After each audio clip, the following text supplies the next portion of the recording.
안녕하세요, 시청자 여러분. 오늘은 전기차에 대해서 이야기할 겁니다. 전기차 이거 모르고 사거나 또 이용하시면 수리비 수천만 원 나올 수도 있다 하는 거 말씀드리려고 합니다. 그래서 어, 잘 들어보시고 여러분의 이제 차량 운행하시는데 또 차량 구매하시는데 참고되시기를 바라겠습니다. 전기차는 내연기관과는 완전히 관리 포인트가 완전히 다릅니다. 이걸 모르고 타다가는 수천만 원에 달하는 배터리 교체 비용이나 또 예상치 못한 수리비로 카푸어가 될 수도 있죠. 자, 모르면 수천만 원 순삭된다. 전기차 살 때 아무도 안 알려주는 치명적인 주의사항 10가지가 있습니다. 자, 여러분 기름값 아끼려고 전기차 샀는데 수리비로 차 한 대 값 날릴 수 있다는 사실을 이제 알고 계시기를 바랍니다. 전기차는 기름 안 넣는 차가 아니라 바퀴 달린 거대한 배터리입니다. 오늘 제가 알려드리는 10가지만 제대로 알아도 수천만 원 아낄 수가 있다 하는 것을 먼저 말씀드립니다. 영상 끝까지 보시고요. 고정 댓글에 있는 전기차 필수 관리템들도 꼭 확인해 보시기를 바랍니다. 자, 전기차 사용 매뉴얼 10개명입니다. 자, 첫째입니다. 배터리 이제 20대 80 법칙입니다. 무슨 얘기냐 하면 스마트폰처럼 0%, 자, 0%까지 쓰고 100%꽉 채우는 습관. 전기차 배터리 수명을 갉아먹는 지름길입니다. 전기차는 완전 방전시키면 안 된다 하는 얘기죠. 스마트폰처럼 완전히 방전시키면 안 된다 하는 얘기입니다. 평소에는 20에서 80% 사이를 충전 상태를 유지하는 게 좋다 하는 것을 이제 권장하고 있습니다. 100% 완충 상태로 땡볕에 세워두는 건 배터리를 자 냄비에 넣고 끓이는 것과 같다 하는 것입니다. 이제 열폭주로 이제 인해 가지고 너무 과충전이 된 것을 이제 땡볕에 놔두면 열폭주로 인해서 불이 날 수 있기 때문에 그렇다 하는 얘기죠. 그래서 자 20%에서 80% 사이를 유지해서 충전을 해서 사용해라 하는 겁니다. 그다음에 두 번째는요. 자 급속 충전은 독이 될 수 있다 하는 겁니다. 급한 마음에 급속 충전들을 좋아하시는데요. 급속 충전은 독이 될 수 있다. 급할 때는 좋은 게 맞습니다. 그러나 급속 충전은 배터리에 보온 스트레스를 준다 하는 겁니다. 그래서 우리가 핸드폰도 급속 충전하면 열이 많이 발생하잖아요. 똑같습니다. 자동차 배터리도 급속 충전을 하게 되면 특히 여름철 같은데 급속 충전을 하게 되면 열이 많이 발생할 수밖에 없습니다. 가급적 집밥을 자 이게 완속 충전이죠. 집에서는 220V에 완속으로 충전하는 이런 거가 오히려 차에는 더 좋다 하는 얘기입니다. 전기차에는. 자, 급속은 장거리 여행 때만 쓰시는 걸로 이렇게 권장을 드립니다. 배터리 열화는 곧 중고차 가격 하락으로도 이어집니다. 배터리 수명이 짧아지기 때문에 그렇죠. 그렇습니다. 꼭 기억하시기를 바라고요. 자, 세 번째입니다. 한 달에 한 번은 완속 충전으로 100%를 충전하기를 이렇게 하라 하는 얘기입니다. 뭐냐면 기계도요, 이제 내연기관 엔진이건 전기차건 간에 길들이는 것이 중요합니다. 모든 기계는 길들임이 중요합니다. 전기차도 마찬가지라고 생각을 합니다. 그래서 방금 80%만 하라면서요, 이렇게 얘기할 수가 있는데 맞습니다. 평소엔 그렇게 하지만 한 달에 한 번 정도는 완속으로 100%를 채워줘야 이렇게 합니다. 이제 마치 이런 거와 똑같습니다. 사람이 이제 100의 밥을 먹을 수 있는데, 100의 밥을 먹을 수 있는데, 80%만, 이제 속 편하게 먹으려고 80%만 이렇게 먹고 편하게 이렇게 지내지 않습니까? 그런데 때로는 과식을 해도 견뎌낼 수 있는 그런 체력이 있어야, 체질이 되어야 된다는 얘기죠. 그래서 과식을 하더라도 탈나지 않고 잘 살 수 있는 그런 체질이 돼야 되듯이 이 차도 똑같다는 겁니다. 배터리도 똑같은 겁니다. 그래서 가끔 한 번씩은 이렇게 이제 완속으로 충전해서 급속으로 100%를 채우면 안 됩니다만 완속으로 충전을 해서 100%를 채워주는 그런 일도 가끔씩은 한 달에 한 번 정도는 해줄 필요가 있다. 그래야 배터리를 오래 쓸 수 있고 또 이제 혹시 과충전이 되더라도 적응이 된 상태이기 때문에 이제 문제가 발생하지 않을 수 있다 하는 겁니다. 이게 꼭 이제 알아두시면 아주 전기차 사용에 아주 팁이 될 줄로 믿습니다. 자, 이렇게 이제 자, 아, 이렇게 그래야 수많은 배터리 셀에 전압을 똑같이 맞추는 그런 셀 밸런싱이라고 하는데요. 전문 용어로 이 셀 밸런싱이 이루어진답니다. 에, 이게 뭔 뜻이냐면 수백 개, 수천 개의 배터리가 이제 전기차는 들어가 있어서 연결되어 있는데 그 모든 셀이 동일하게 똑같이 이제 이제 뭡니까 그 성능을 갖추도록 이렇게 하는 방법이 그 방법이라는 거죠.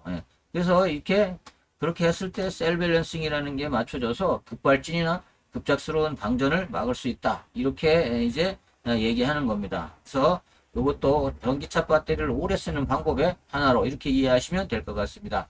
다음 네 번째는요. 전기차 전용 타이어 선택이 아닌 필수입니다. 타이어는요. 전기차는 전기차 전용 타이어가 있죠. 이거 모르시고 그냥 막 쓰시는 이제 가격 아끼려고 일반 타이어로 끼시는 분들인데 그러면 안 된다는 겁니다. 전기차는 배터리 때문에 내연기관보다 훨씬 무겁고 또 초반 토크가 강력합니다. 일반 타이어 끼우면 만 킬로도 못 가서 다 닳아버린단 말입니다. 반드시 전기차 전용 타이어를 쓰셔야 됩니다. 소음도 훨씬 그래야 줄어듭니다. 그런 것을 꼭 기억하시기 바라고요. 타이어 오래 쓰려면 약간 비싸도 전기차 타이어로 꼭 갈아 끼시기를 바라겠습니다. 그것이 오히려 이제 돈을 아끼는 지름길 이제 올바른 사용 방법이다 이렇게 생각을 합니다. 다섯 번째입니다. 다섯 번째는요. 전기차는 회생 제동 장치라는 게 있습니다. 이게 뭐냐면 브레이크 패드만 아끼는 게 아닙니다. 회생 제동을 쓰면 브레이크 패드 값만 아끼는 게 아니에요. 회생 제동을 잘 쓰면 주행거리가 20% 이상 늘어납니다. 하지만 너무 과하게 설정하면 동승자가 멀미를 할 수 있다는 겁니다. 그거는 꼭 주의를 하시길 바라고요. 상황에 맞춰서 단계를 조절하는 법을 익히면 좋겠습니다. 특히 눈길에서는 회생 제동 때문에 차가 돌 수 있으니 또 주의를 해야 하는 부분이기도 합니다. 그래서 그 ABS는 브레이크를 밟아야 작동을 하는데요. 이 회생 제동은 브레이크를 밟지 않고도 작동하기 때문에 그래서 이제 눈길에서 돌아갈 수 있다 하는 얘기를 하는 겁니다. 그래서 눈길에는 회생 제동을 이제 쓰지 마시고 이렇게 또 이제 일반 제동으로 이렇게 해서 브레이크 제동을 하면 ABS가 작동해서 이제 차가 돌아가는 것을 방지할 수 있다. 이게 하나의 그런 팁이 되겠습니다. 또 여섯 번째는 하부 세차. 자, 하부 세차를 우습게 보지 말라 하는 얘기입니다. 전기차 배터리는 차 바닥에 깔려 있습니다. 그래서 겨울철 염화칼슘이 하부에 붙어서 부식이 되면 배터리 팩이 손상으로 이어질 수 있다는 겁니다. 이거는 꼭 주의하셔야 되겠습니다. 겨울철엔 반드시 하부 세차를 꼼꼼히 해주는 게 좋습니다. 단 고압수를 배터리 커넥터 후에 직접 쏘는 거는 피해야 하겠죠. 뭐 당연한 얘기겠죠. 물론 커넥터 부분에 셀링이 되어 있습니다만은 그래도 이제 차 밑에 붙어서 여름 겨울을 나기 때문에 이제 손상될 수 있습니다. 이제 셀링이 손상될 수 있기 때문에 그런 부분 때문에 만약에 물이 들어간다 그러면 이게 배터리가 이제 몇 천만 원짜리 해먹을 수 있다 이렇게 망가질 수도 있다 이렇게 생각이 돼서 꼭 당부를 드립니다. 하부 세차 우습게 보지 마시고 자 염화칼슘 있는 데를 주행했다 그러면 얼른 이제 세차를 하시고 이렇게 하시는 게 좋을 것 같습니다. 자 이제 차 다니다 보면 낡은 차들 밑바닥 썩고 문짝 썩고 이렇게 해서 이제 녹나는 차들 있잖아요. 그런 거 같이 밑에도 그렇게 썩어서 배터리 셀이 딱 붙어 있기 때문에 썩었다 하면 이제 그게 또 얇아서 이제 거기가 구멍이 나서 이제 물이 들어가면 이제 큰 문제가 발생할 수 있다는 거죠. 일곱 번째입니다. 겨울철에 프리컨디셔닝 활용하기. 이게 뭔 말이냐 하면요. 겨울에 주행거리가 뚝 떨어져서 황당합니다. 출발 전에 충전기가 꽂힌 상태에서 예약을 하고 예약 공조를 하는 겁니다. 그래서 충전기가 꽂힌 상태에서 먼저 히터를 켜는 겁니다. 그래서 이제 달구는 겁니다. 그래서 차가 주행 중에 히터를 켜서 배터리 성능이 급격하게 떨어지는 걸 방지한다. 이런 얘기입니다. 그래서 프리컨디셔닝이라고 합니다. 그래서 배터리 온도를 미리 올려주면 주행 효율이 압도적으로 좋아지기도 합니다. 그래서 히터도 미리 작동하고 또 배터리 온도도 자 배터리가 온도가 이제 낮아지면 성능이 떨어지잖아요. 그래서 이제 미리 이렇게 온도를 올려서 출발을 하는 겁니다. 그렇게 사용하시면 또 이제 장거리 운행에도 별 차이가 없이 이제 다닐 수 있다. 이렇게 또 얘기를 드립니다. 또 다음엔요. 여덟 번째 이거 진짜 중요한데요. 12V 저전압 배터리 방전 주의하라. 이 뭔 말이냐면요. 자, 차를 굴러가게 하는 배터리하고 또 이제 등화 장치를 사용하는 저전압 배터리. 특히 이제 처음에 이제 시동 시에 사용하는 그 배터리입니다. 그 다음에 또 블랙박스라든가 이런 것들을 사용하는 배터리가 따로 또 하나 있습니다. 저전압 배터리가. 그거 얘기하는 겁니다. 예. 자, 고전압 배터리가 빵빵해도 시동용 12V 배터리가 방전되면은 차는 움직이지 않습니다. 그러니까 고전압 배터리 충전이 돼도 이 12V 저전압 배터리를 관리를 해야 된다는 겁니다. 예. 이게 블랙박스 또 상시 녹화하는 전기차에도 치명적일 수 있습니다.